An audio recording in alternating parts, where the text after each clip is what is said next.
के इस खूबसूरत स्थान पर आकर के हमारी सरकार के गठन के बाद जैसा हमारी सबकी प्रायोरिटी है, बुंदेलखंड में केन बेतवा नदी जोड़ों के माध्यम से यशस्वी प्रधानमंत्री के द्वारा यह अद्वितीय सौगात नदी जोड़ो अभियान के माध्यम से मिली थी, जिसके कारण से बुंदेलखंड का, मध्य प्रदेश का और उत्तर प्रदेश का ये दोनों इलाके मिलाकर के सिंचाई के लिए, उद्योग के लिए, पीने के पानी के लिए बुंदेलखंड की सारी चीज़ों में से केवल एक ही काम की कमी थी, पानी की।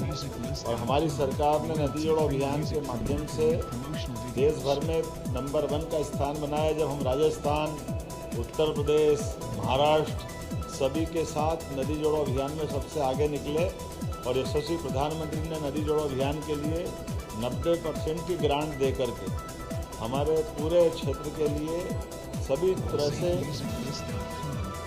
जैसा मैंने पूर्व में उल्लेख किया, पीने के पानी, औद्योगिकरण और सिंचाई के लिए पर्याप्त रूप से जलराशि का प्रयास किया।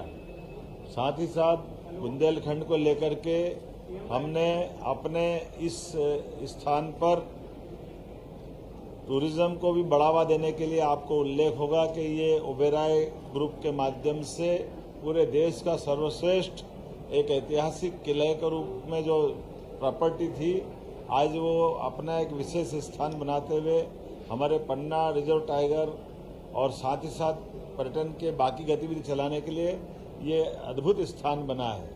हमने टूरिज्म के साथ साथ माइनिंग सेक्टर में भी, जैसे हीरा को जीआई टैग दिलाया, पन्ना के अंदर मेडिकल कॉलेज, कटनी के अंदर मेडिकल कॉलेज, हमारे अपने छतरपुर में मेडिकल कॉलेज अगले साल तक प्रारंभ हो ही जाएगा। टीकमगढ़ का और सारे क्षेत्र की दृष्टि से एक एक करके हर क्षेत्र में school, college, medical college, hospital, उद्योग धंधे की दृष्टि से कई सारी सौगातें कल हमारी कैबिनेट में भी आने वाली है। और आज दिन भर हमने हमारी सरकार के कई महत्वपूर्ण विभागों के समीक्षाओं का कार्यक्रम या क्रम जारी रखा, जिसमें बीते 2 वर्ष के काम के समीक्षा करते हुए आने वाले 3 वर्ष के भी कामों के बलबूते पर सरकार के माध्यम से हम बुंदेलखंड और प्रदेश की क्या सेवा कर सके, ऐसे कई कामों को लेकर आए।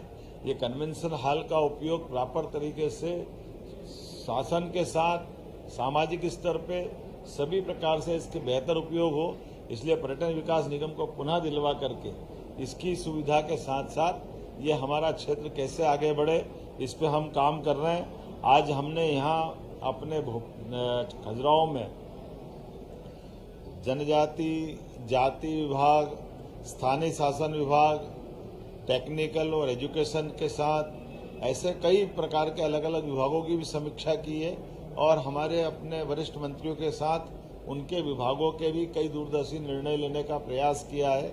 हम सब उम्मीद करते हैं कि माननीय प्रधानमंत्री के नेतृत्व में जिस प्रकार से देश आगे बढ़ रहा है, मध्य प्रदेश भी नंबर 1 का राज्य बने, इस दिशा में काम कर रहे हैं। उम्मीद करेंगे अब यहाँ से आपके बाद लाइट एंड साउंड शो के कार्यक्रम में हमारे सभी माननीय मंत्री आज उसमें शामिल होंगे।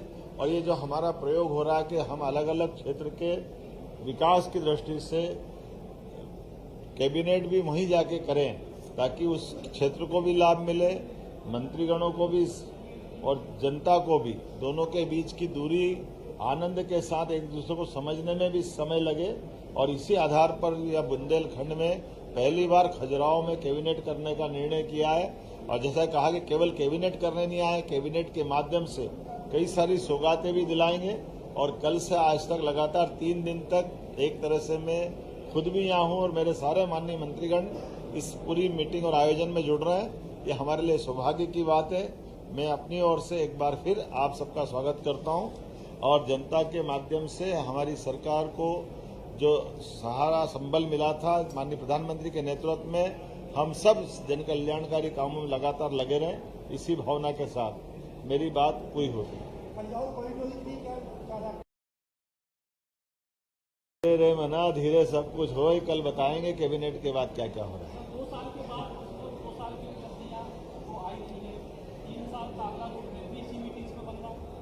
बिल्कुल, ये मैंने पूर्व में भी कहा कि हमने 2 साल के कामों की समीक्षा और आने वाले 3 साल के टारगेट तय करने का निर्णय किया और इसीलिए अलग अलग मंत्रियों से विभागवार चर्चा करने का दौर प्रारंभ किया। एक दौर विधानसभा के दरमियान से वहां चला था, बाकी का अभी आया है और कुछ और बचेगा, लेकिन इसके बाद हमारी अपनी इसी महीने के अंदर और बड़ी सारी सौगातें मिल रही है। उदाहरण के लिए 21 तारीख को भोपाल में मेट्रो ट्रेन और कई विकास की सौगात भोपाल में दिलाएंगे। 13 और 14 तारीख के दिन इंदौर और भोपाल में कुछ अलग अलग कार्यक्रम होने वाले हैं। 25 तारीख को अटल जी की जन्म शताब्दी के समापन के साथ हम लगभग 2 लाख करोड़ के अलग अलग उद्योग के भूमि पूजन लोकार्पण के काम संपन्न करने वाले हैं।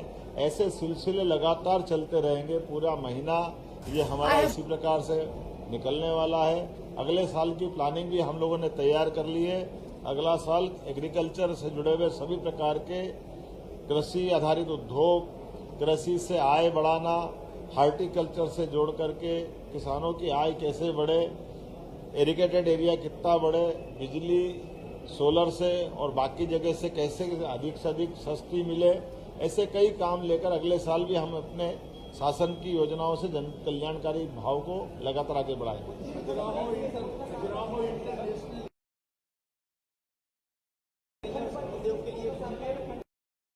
बुंदेलखंड के लिए हमारा उद्योग से जुड़ा हुआ एक बड़ा निर्णय आने वाला है और बुंदेलखंड की पर्यटन की गतिविधियों को बढ़ावा देने के लिए भी, पुरातात्विक गतिविधियों को बढ़ावा देने के लिए भी हम कटिबद्ध हैं। एजुकेशन के लिए जैसे उल्लेखनीय कि बुंदेलखंड में हमारी सरकार बनने के बाद ही हमने रानी अवंतीबाई के नाम पर सागर में एक विश्वविद्यालय दिया। महाराजा छत्रसाल विश्वविद्यालय के लिए पर्याप्त धनराशि देकर वो बन ही रहा है। पीएम एक्सीलेंस कॉलेज बन रहा है। सभी प्रकार के तकनीकी रूप से दक्ष विद्यार्थियों को रोजगार मिले, इस दिशा में भी हम काम कर रहे हैं। काम तो इतने सारे हैं कि आप थक जाओगे, लेकिन उम्मीद करेंगे आज से कल तक अभी और बाकी है। कल और विस्तार से बात करेंगे।